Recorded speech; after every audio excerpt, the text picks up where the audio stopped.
Bom dia a todos. Sabe que domingo é um dia bom para falar de família, né?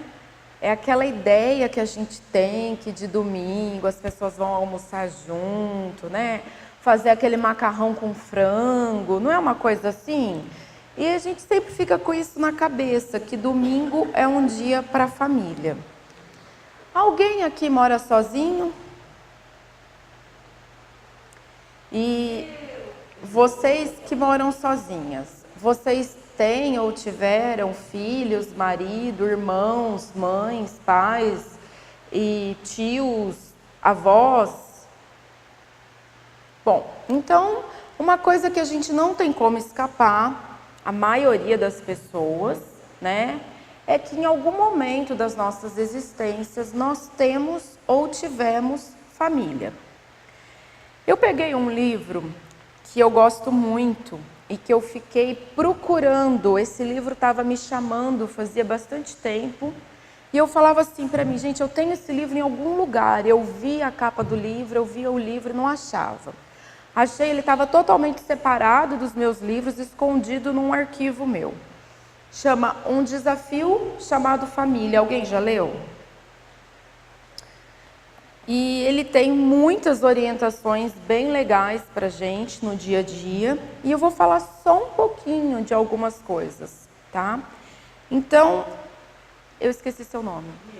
A Meire falou uma coisa interessante na oração, a respeito das nossas desavenças, né? Alguém de nós aqui que tem família já teve alguma desavença? Alguma dificuldade de relacionamento, de comunicação? Eu sempre falo assim, a nossa língua portuguesa é muito difícil. Então, o que acontece? A gente fala uma coisa e a outra pessoa interpreta de outra forma e entende outra. É muito comum as mensagens truncadas. É muito comum a mensagem com algum tipo de erro. Comunicador, emissor e receptor não falam a mesma língua nunca. É a verdadeira torre de Babel no dia a dia, né? E eu sempre coloco a culpa na língua portuguesa, não na nossa habilidade de nos relacionarmos, né? Porque eu brinco, eu falo, a nossa habilidade de relacionamento com o outro é espetacular. Então não somos nós que criamos as desavenças, mas sim a língua portuguesa. E eu peguei esse livro e ele fala que algumas vezes o lar é forno preparador. Então ele fala assim, ó, encontramos nele as lutas intensas, as experiências ricas, as bênçãos do afeto, a divergência de opiniões, as experiências marcantes que vão nos preparando para a vitória perante os compromissos assumidos. Aí melhoramos nossos impulsos, trabalhamos, vencemos as tentações, as alegrias nos estimulam e as dores nos corrigem. O que vocês acham disso? Alguém já analisou o lar como forno preparador? Vamos analisar uma comida que a gente coloca no forno, fazer uma analogia, e ela, a princípio, ela está crua. E aos poucos aquele forno com calor bastante aquecido, né, um calor alto, vai cozinhando aquela comida gradativamente. Até que depois de algum tempo, normalmente forno é uma coisa mais demorada, mesmo forno elétrico, né? Não é um micro-ondas, eles costumam demorar um pouco mais. Depois de algum tempo, aquela comida sai pronta para ser comida. Alguém já fez essa analogia consigo próprio dentro da família? Nós entramos cru nessa família, estamos sendo gradativamente cozidos, e aos pouquinhos, bem vagarosamente, vamos sair uma comida pronta, vamos sair uma alma pronta daquele embate, daquele ajuste, daquela afeição, daquela desavença, daquela dificuldade de relacionamento, daquela situação toda. Bom, então a família, o lar também é forno preparador. Quando a gente pega para estudar a respeito da família, a gente lê muitas coisas sobre as responsabilidades dos pais para com os filhos, sobre como os pais devem educar os filhos. Nesse livro fala bastante a respeito da educação moral. Educação moral é uma coisa que Mário Sérgio Cortella tem falado bastante a respeito de moral e ética. Leandro Carnal fala bastante hoje em dia a respeito de moral e ética. Diante de todos os fatos de políticos corruptos, inclusive eu ouvi alguém comentando alguma coisa sobre um político assim hoje, a gente tem se falado muito na sociedade a respeito de moral e ética. E Leandro Carnal fala uma coisa que o meu irmão fala, que muitas pessoas falam. Não existe isso de um político corrupto vindo de uma sociedade honesta. Porque o político, ele é uma amostra da sociedade, né? E aí, quem é a sociedade? Quem é o reflexo disso? Aqui nesse livro também fala, os lares, né? Fala-se muito que a sociedade está um caos. Isso demonstra que os lares e as famílias estão um caos, porque um é reflexo do outro. Não tem como ser diferente. Então a gente quer consertar o mundo. Alguém aqui gostaria de consertar o mundo? Né? Todos nós temos essa ideologia, a gente quer um mundo melhor. Mas alguém de nós pensa em trabalhar a nossa família para fazer uma família melhor? Para sermos pessoas melhores? Bom, normalmente nós que viemos para o centro, a gente começa a aprender muito rapidamente que reconhece-se o verdadeiro espírita pelos esforços que faz para dominar as suas más tendências, né? Que está no capítulo 17, se eu não me engano, item 4, sede perfeitos do Evangelho. Então a gente acaba descobrindo que para sermos verdadeiros espíritas, temos que nos trabalharmos e nos melhorarmos. Mas a gente vê o tamanho dessa responsabilidade perante a célula familiar, paralelo com a célula social, com a sociedade, paralelo com os nossos políticos, por exemplo. Normalmente não, né? Eu falo por mim. Normalmente nós não enxergamos a importância do nosso lar desse tamanho, né? O que é 4 pessoas encarnadas, 5, 6, 10 pessoas encarnadas de uma família perante uma sociedade toda? É uma amostra, né? Quando a gente fala muito sobre o trabalho dos pais em relação aos filhos, aqui tem uma mensagem, um trechinho interessante aqui, que eu vou ver se eu acho, porque eu já fui para frente e voltei, que fala assim, ó: não basta, pois, evangelizar a criança nas instituições. É imprescindível que essa educação alcance também os genitores ou responsáveis. Então, aí quando a gente fala de família, a gente pensa muito na obrigação, na responsabilidade, no papel dos pais em educar moralmente seus filhos. Mas a gente se esquece que nós pais também precisamos ser educados, também precisamos ser evangelizados, que nós não estamos completos e que nós não somos esse poço de bondade e sabedoria que nos achamos à semelhança do Mestre Jesus. Que existe muito em nós a ser trabalhado.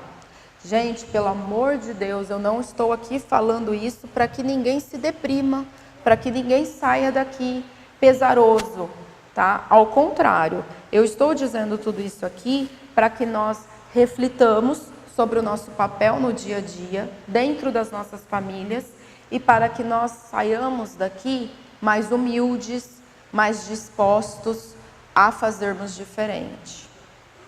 Muitas vezes eu me recordo, depois de uma conversa com uma amiga espírita, palestrante, eu me recordo do seguinte capítulo do Evangelho.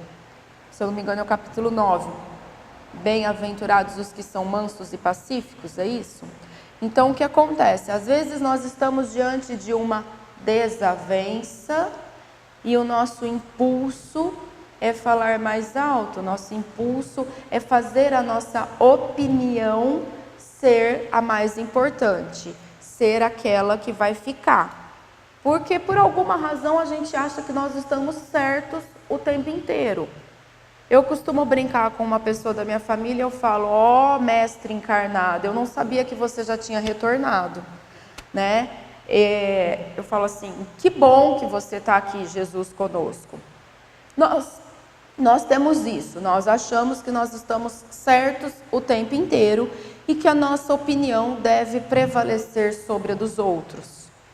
Falta-nos humildade de ver que muitas vezes existe mais de uma forma de se fazer a mesma coisa e mais de uma forma de se chegar ao mesmo resultado. Talvez realmente uma dessas formas seja a mais rápida, a mais produtiva, a mais adequada, mas não significa que o outro também não vai conseguir chegar até lá, talvez por um caminho mais longo. Se a gente fizer mais uma análise, isso é a nossa evolução. Não existe um jeito correto e único de evoluir. Cada um de nós evolui de um jeito. Algumas pessoas pelo amor, outras pela dor, algumas pessoas pelo aprendizado, pelos estudos. Algumas pessoas desenvolvem o seu intelecto, leem livros e conseguem colocar isso em prática. Algumas pessoas se desenvolvem fazendo a caridade. E aí, quando eu falo em caridade, eu sempre lembro daquela outra passagem do Evangelho que diz que a caridade começa onde? Dentro de casa. E a gente se recorda disso quando nós estamos saindo da nossa casa para fazer a caridade na rua? A gente lembra que às vezes a gente pode ter um irmão, um tio, um sobrinho, um amigo, um familiar, um primo, que às vezes está precisando muito conversar com alguém. Será que a gente seria capaz de emprestar os nossos ouvidos para aquele nosso familiar sem colocar julgamentos? Lembrando daquela outra passagem que na mesma medida que medirdes, serás medido. Será que a gente seria capaz de emprestar os nossos ouvidos sem imediatamente estar dizendo, mas se você tivesse feito isso, ou se você fizer do meu jeito, as coisas vão sair diferente. Ou seja, com humildade, com perseverança, com solidariedade, com sabedoria.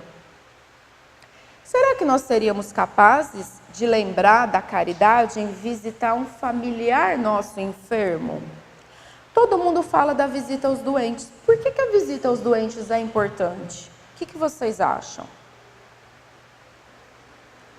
A pessoa às vezes está enferma, ela só fica envolta àquela mesma situação de doença. Às vezes, quando ela recebe uma visita que não vai lá para falar da doença dela, né? Ela vai ouvir alguma coisa diferente, ela vai sair daquele padrão vibratório e vai começar a pensar diferente, vibrar diferente. E talvez isso seja o ínfimo de energia necessário para ela desenvolver a cura, né? Ao invés de... Porque visitar doente para perguntar da doença também você não está ajudando muita coisa, né? Você vai ajudar a pessoa a ficar naquele mesmo círculo vicioso. Mas assim, tem muitos centros que têm o trabalho de se reunir e ir visitar os doentes. Alguém de nós lembra de visitar os nossos doentes? Voltando ao trabalho do lar. Tá? Quando a gente fala que a educação alcance também os genitores ou responsáveis, quais de nós está trabalhando a sua própria educação moral? Mas de verdade, tá? Quais de nós está se tornando mais apto, mais amoroso, mais equilibrado, para realmente contribuirmos para que a sociedade fique mais equilibrada? Olha, o núcleo familiar, ele tem uma extrema importância no processo renovador da humanidade. Família, eles dizem que seria o grupo de convivência mais restrita no dia a dia. Pai, mãe, filhos, eventualmente outros parentes próximos e íntimos. Tem famílias, hoje com a evolução e a mudança do direito civil, reconhece-se família, às vezes com uma só pessoa, né? mas às vezes tem família que é a mãe e o filho, o pai e a filha, às vezes tem família que são 2 irmãos, às vezes tem família que são pai e filhos, pai, irmão e filhos, pai, avô e filhos, às vezes tem tios, e isso modifica muito com as questões econômicas da sociedade. Aparentemente, quanto maior o poder aquisitivo das pessoas, menores são as famílias, né? E quanto menor o poder aquisitivo, maiores são as famílias. Porque acaba se acontecendo de muitas pessoas daquele núcleo estarem vivendo debaixo do mesmo teto, tendo uma convivência mais restrita no dia a dia com o maior número de pessoas. E, consequentemente, mais pessoas, mais dificuldade de você lidar com o comportamento de cada um. Por que isso? Porque nós não temos aceitação. Fala-se muito em homofobia, fala-se muito em preconceito racial, fala-se muito em outros tipos de preconceito na sociedade, em bullying, etc. Mas e dentro da nossa família, nós temos aceitação com o diferente? Ou nós achamos que todos os membros da nossa família têm que ser iguaizinhos a nós? Lembrando, né? Quem foi que disse que a nossa versão é a correta, ou é a mais acertada, ou é a mais evoluída daquele núcleo, né? Além do nosso próprio orgulho, logicamente. Então é uma coisa para a gente pensar. Emmanuel lembra-nos que, antes do berço, quase sempre conhece a alma humana plenamente desperta grande parte dos débitos que lhe induzem o coração a remergulhar nas forças do plano físico. Então, reúnem-se no mesmo ambiente devedores em resgate de antigos compromissos, desafetos companheiros de erros passados, mas também reúnem-se no mesmo ambiente familiar afeições queridas e amigos em trabalho de socorro mútuo. Por isso que muitas vezes nós nos damos melhores com este ou aquele membro da nossa família e não tanto com aquele outro. Por isso que muitas vezes, às vezes a gente tem 2 irmãos que se dão muitíssimo bem, mas que às vezes não interagem muito adequadamente com os pais. Ou que nós temos aquela história do filho favorito. A gente brinca muito com isso em casa. Eu não vou falar como, mas assim, a gente zoa muito. Fulano é o filho favorito. E aí, o que acontece? Quando nós estamos intuídos do nosso orgulho, a gente acha isso cúmulo. Eu já ouvi muito pais dizerem assim, mas eu criei os meus filhos da mesma forma, igualzinho. Quem trabalha com família, quem já trabalhou, sabe que isso é uma mentira deslavada. Ai, meu Deus. Mas não é isso. Talvez a pessoa imagine que ela tenha feito isso, mas se esquece de que, no mínimo, a questão temporal foi diferente. Às vezes a pessoa se esquece que, no mínimo, os filhos não são iguais. Cada um é um ser único. E se cada um é um ser único, é impossível que eu trate os 2 da mesma forma e espere obter os mesmos resultados. Rui Barbosa dizia que a igualdade, a justiça é dar a cada um de acordo com as suas desigualdades. Por isso que nós temos ações sociais e temos, por exemplo, Bolsa Escola, Bolsa Família e outros tantos benefícios mais que algumas pessoas supostamente não têm condições de alcançar. Por isso que nós temos escolas públicas e privadas, por isso que nós temos saúde pública e saúde privada. Porque supostamente uma grande gama da população necessita desse trabalho governamental e outras pessoas não. Os nossos filhos, os nossos familiares também são assim. Ninguém é igual a ninguém, porque somos seres únicos. Eu tenho certeza que isso está em algum outro trecho do Evangelho ou do Livro dos Espíritos, que agora eu não me recordo a passagem. Tá? Então, se cada um de nós é único, como esperar que recebamos o mesmo tratamento dos outros familiares, dos nossos pais, dos nossos irmãos? E como esperar impor esse mesmo tratamento aos nossos filhos? Alguém aqui já foi professor ou é? Você trata da mesma forma os seus alunos? Né? Assim, quem já foi professor, quem já foi para os bancos escolares, sabe que os alunos não podem ser tratados da mesma forma. Teoricamente, sim, mas na prática, como é que funciona? Tem aquele que é mais rápido e ele vai pegar a matéria muito mais rápido. E você vai ter que dar alguma atividade extra para aquela criança para que ela não perturbe os demais. E tem aquele que você vai ter que explicar 1000 vezes. E enquanto os outros fazem algum tipo de atividade, você ainda vai ter que ir lá na mesa e explicar a milésima, centésima vez de outra forma e se descuidar, marcar um horário extra com aquela criança para fazer algum outro tipo de atividade para que aquela criança entenda aquele mesmo conteúdo. Significa que aquele é burro? Não. Significa que cada um interpreta a vida, cada um com as suas experiências, com o que nós trazemos aqui, ó, que acabou de falar, dos débitos e raízes e matrizes da alma. Cada um de nós tem um jeito de aprender, de conhecer, de nos melhorarmos. Voltando no que eu disse, cada um de nós evolui de um jeito. Porque somos seres diferentes, somos seres únicos. E nós temos que lembrar disso ao nos relacionarmos também com os membros da nossa família. E entendermos que as nossas experiências, como eu disse agora há pouco, elas não devem ser as únicas verdadeiras, o único exemplo a ser seguido.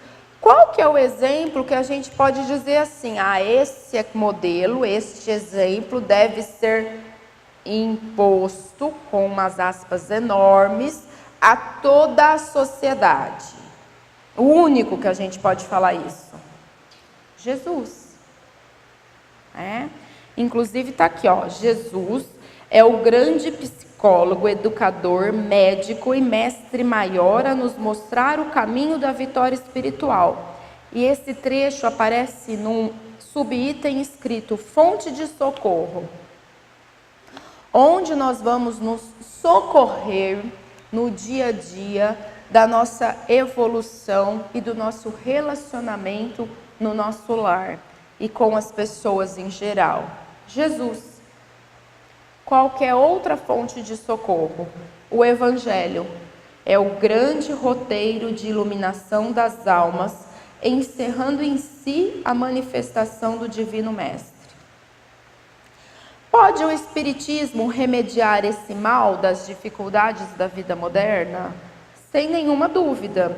E não hesitamos em dizer que é o único suficientemente poderoso para fazer cessar. Eu vou abrir um parênteses nisso, tá? Porque eu sou uma pessoa extremamente curiosa e eu fuço muito na internet, inclusive ouço muito, eu tenho amigos de outras religiões e acho importante fazer esse parênteses para nós não nos enchermos de preconceito em relação ao outro. Lembrando que não existe uma verdade única e que cada um tem direito de achar o seu caminho para evoluir. Eu tenho visto muitas religiões fazendo muito do que nós fazemos no dia a dia do espírita e do que nós trabalhamos dentro dos centros. Muitas vezes eles utilizam outros nomes, mas acabam fazendo uma coisa muito parecida com a gente. Acho que deve estar fazendo uns 10 anos, não sei. A última vez que eu passei perto de uma igreja determinada aqui em Rio Preto, em que o padre estava fazendo lá a sua preleção, eu não me recordo mais como é que se chama isso. Como? Não vi. Homilia, ok.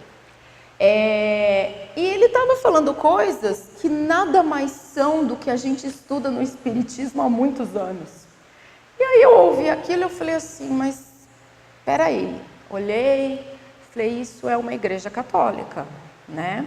Mas ele está dizendo algo que para nós é único e exclusivamente espírita. Então, assim, o que está acontecendo? Lá atrás, algum outro pensador religioso, não me recordo o nome, disse que todas culminariam em uma só no futuro, né? Isso já está começando uma movimentação para se chegar até lá. Então, embora em cada quarteirão quase tenha uma igreja, ou centro, ou templo, ou qualquer ou tenda, ou qualquer outro nome que se possa dar, as palavras e o conteúdo estão muito parecidos. Então, nós temos que ter a humildade de aceitar que às vezes a pessoa não vai vir para o centro conosco, mas não significa que ela não está tendo uma religião, não está buscando Deus e não está buscando a sua própria evolução e contribuir para a sociedade em que ela vive, como nós estamos fazendo. Nós não vamos entrar no mérito aqui se existem pessoas arrecadando dinheiro com isso ou não. Isso vai da consciência de cada um e dos problemas e dívidas que cada um está assumindo, tá? Mas nós vamos ter um pouquinho de humildade para entender que nós não somos a única forma correta de fazer, como eu estava dizendo antes. Cada um pode buscar a sua forma de evoluir, e muitas vezes dentro da mesma família. Logo que eu comecei a frequentar com muito intuito, embora desde muito pequena eu fosse ao centro, logo que eu disse assim, não, peraí, esse é o meu lugar, e é aqui que eu vou ficar, foi um momento da vida da minha família que cada um estava se sentindo confortável em uma religião diferente. Então eu ia para o centro, meu irmão ia para a igreja católica, meu pai se dizia evangélico, mas não ia para lugar nenhum, entendeu? E a minha mãe circundava entre todas essas esferas naquele momento. Hoje, todos nós somos espíritas, kardecistas, né? Minha mãe e o meu irmão são trabalhadores do centro também. Todos nós fazemos evangelho no lar, independente se estamos no mesmo lar ou se tem determinado dia que às vezes a gente não está. Então, assim, hoje estamos todos falando a mesma língua. E mesmo assim, temos divergências de opinião na forma de interpretação dos textos da própria doutrina. E eu acredito que muitas vezes eu não sei como lidar com essa divergência de opiniões, mas é assim que tem que ser. Também dizia Rui Barbosa, a unanimidade é burra. Ou seja, é importante que cada um pense de uma forma diferente para nós crescermos, para nós desenvolvermos o nosso cérebro, desenvolvermos o nosso intelecto e pensar. Se todos nós concordarmos sempre, nada vai fazer com que a gente pense e reflita. Então, se todos nós dissermos assim, eu amo o azul e eu só vou me vestir de azul, ninguém nunca vai cultivar aquela dúvida, aquela coisinha, aquela pulguinha. E se a gente se vestir de laranja? E se a gente usar o branco? E por que eu não posso usar o preto? Ninguém vai evoluir, né? Fica todo mundo na mesmice. E nós precisamos dessas pulguinhas, mesmo quando elas nos incomodem muito, para que nós possamos sair daquela nossa zona de conforto, que os psicólogos conhecem muito bem, para podermos chegar em algum lugar diferente de onde nós viemos. E qual que é a melhor forma disso? O lar, a família. No decorrer da nossa jornada terrena, sucedem-se as situações que irão traduzir na prática o planejamento feito na esfera espiritual. E aí isso vai trabalhar o grande laço de parentesco, tá? Só que nós estamos enfrentando uma dificuldade hoje em dia. Todo mundo deve ter noção disso, né? Por isso que volta lá no começo, a gente fala que está tudo meio que um caos. Todas essas experiências nos induzem a uma posição de defesa natural dos compromissos domésticos. Mas o materialismo, no momento atual, tem convidado as criaturas a uma atitude egoística de deserção de suas obrigações, instalando em seus corações a planta venenosa do imediatismo, do comodismo, da vaidade, do orgulho e do prazer a qualquer preço. E aí, como que a gente vai lidar com isso? Já dei os exemplos de Jesus, do Evangelho, do Espiritismo, né? Mas é importante nós tentarmos buscar o equilíbrio e nos renovarmos em família, indo contra essa tendência toda da sociedade. Nós vamos meio que nadar contra a maré, né? Não haverá renovação da humanidade se não houver a evangelização do homem a iniciar-se na célula do organismo social que é o lar. Então, nós vamos ter que trabalhar com serenidade, com educação, com moral, com amor, com perdão, com paciência, com solidariedade, nessa relação de interdependência que necessitamos e que criamos dentro dos nossos lares, para nós realmente nos chamarmos de sociedade cristã. Precisamos deixar o fascínio pelas conquistas de fora para podermos restaurar os valores éticos, morais, culturais e espirituais da humanidade. Isso a gente consegue se nós deixarmos o relaxamento e a preguiça de lado. Gente, essas duas palavras estão escritas aqui no livro, tá? Nós precisamos ensinar aos nossos filhos, eu falo mais, eu falo que nós precisamos ensinar a nós mesmos o valor da paciência, da tolerância, da humildade e do amor. Emmanuel conclui: os estabelecimentos de ensino, propriamente do mundo, podem instruir, mas só o Instituto da Família pode educar. É por esta razão que a universidade poderá fazer o cidadão, mas somente o lar poderá edificar o homem. Quem já estudou um pouquinho, já leu um pouquinho sobre história de pedagogia, sabe que houve modificações no decorrer da história, que lá antigamente eles tinham os preceptores, depois foi se juntando e formou as escolas. Em algum momento era a mãe que fazia esse papel e depois a mãe foi inserida no mercado de trabalho e muitas vezes o papel de educar ficou com os avós que talvez já fossem aposentados. E na sociedade que a gente vive hoje em dia, inclusive os avós aposentados trabalham e aí a gente deixa as crianças única e exclusivamente para a escola. Mas a gente não se certifica de quais são esses valores que estão sendo transmitidos na escola. E esquecemos que o maior exemplo tem que vir de dentro da nossa residência. E como que nós poderemos, para quem é pais, sermos pais responsáveis e educarmos a moral dos nossos filhos? Dando o exemplo. Para nós darmos os exemplos, nós temos que trabalhar isso dentro de nós. Então, nós temos que todos os dias nos enchermos de uma vontade, uma motivação. Eu tenho um amigo espírita que diz que não é boa vontade, é vontade soberana. Ele fala, boa vontade qualquer pessoa tem, mas aquela vontade realmente firme de fazer a gente modificar os comportamentos, ela tem que ser soberana, ela tem que tomar conta de nós. Então nós temos que nos intuir, encher, imbuir de vontade soberana e fazermos diferente diariamente. Respirar. Nosso lar, encher a boca d'água. No caso, lembra aquela passagem de encher a boca d'água para ele não ficar fazendo perguntas que naquele momento ninguém podia responder para ele. Tinha que se esperar o tempo da recuperação.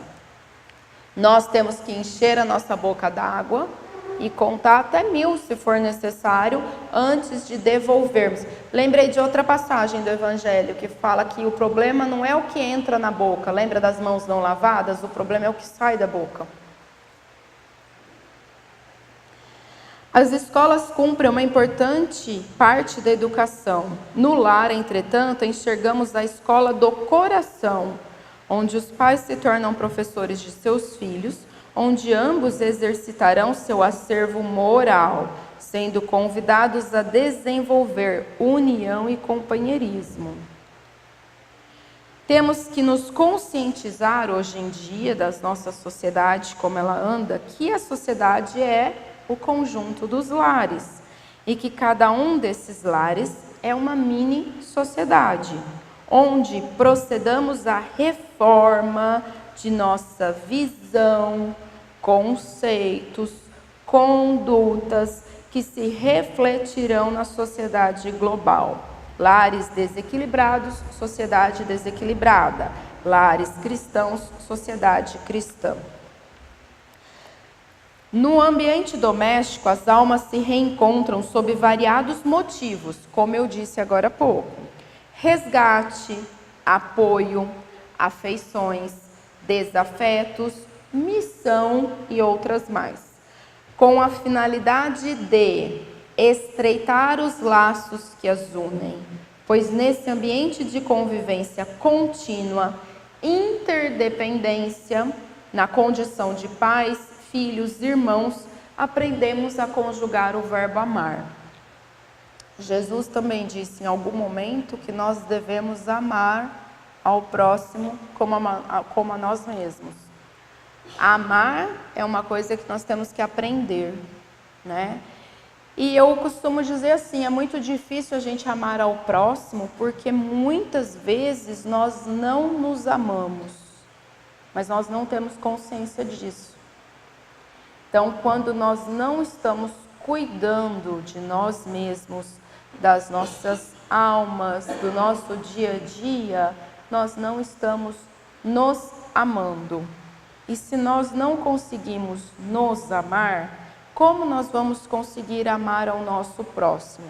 Aí a gente diz assim para quem é pai, mas eu amo o meu filho. Será? Até que ponto? De que modo? Você está se amando? Você está se cuidando?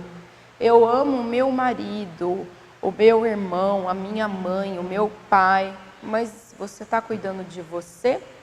Isso é uma reflexão que a gente faz muito no início, quando a gente está estudando o autoconhecimento, para chegarmos à reforma íntima, né?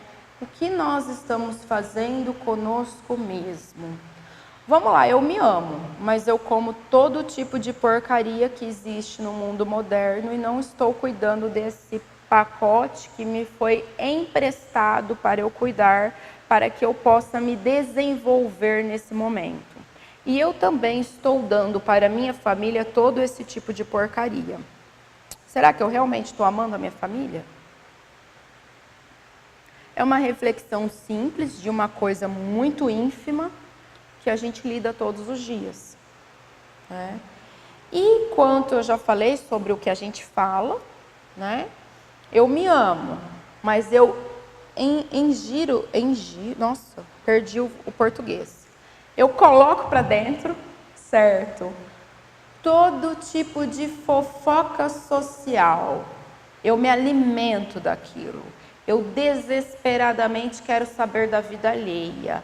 Me coça para eu saber se o fulano separou ou não da fulana, se o fulano está tendo um caso, se o fulano brigou, se o ciclano foi preso, se não sei quem deu bafão com não sei quem. E como é que... Nossa, aquilo me remove as entranhas. Eu saio correndo para perguntar para o vizinho, para o colega. Eu quero saber do centro, se aquele casal que ia junto não está mais indo, o que virou. Eu estou me alimentando da fofoca social. Será que eu me amo? E eu estou dando um exemplo disso para minha família, que é legal a gente agir assim, falar da vida dos outros o tempo inteiro. Ah, eu vou dar mais uma cutucada fortíssima, eu juro que eu vou parar. Vocês lembram daquela outra frase? Mentes grandes discutem ideias, mentes pequenas discutem pessoas. Então vamos lá, nós estamos todos juntos no forno preparador para fazermos o quê? Darmos as mãos e caminharmos juntos, aprendermos a nos amar, aprendermos a ter paciência, a termos serenidade, a termos perdão, desenvolvermos o perdão, a agirmos diferente, crescermos como seres humanos. Porque nós queremos transformar o mundo. Então, se nós queremos transformar o mundo, nós queremos limpar a nossa sociedade de crimes e de políticos desonestos, nós temos que começar transformando os nossos lares, equilibrando os nossos lares, transformando os nossos lares em cristãos e com muito amor. Eu espero que todos nós saiamos daqui hoje conseguindo um pouquinho só, um nano, um átimo, uma quantidade mínima de amor no dia de hoje, especialmente para aqueles que vão passar o domingo, o almoço de domingo em família. Que possamos lembrar da função das nossas famílias, dos nossos lares e trabalharmos cada dia mais para nos melhorarmos, com muita força nos ensinamentos de Jesus, com muita força no Evangelho e com muita força na nossa doutrina espírita. Lembrando dessa mensagem que está aqui, tá? Que todos nós recebemos na porta, que ela também nos auxilia a isso. Se for muito pesado, vamos fazer uma prece e voltar ao trabalho. Que a paz do Divino Amigo esteja com todos nós. E que os benfeitores nos auxiliem hoje, agora e sempre nessa nossa empreitada, e que assim seja.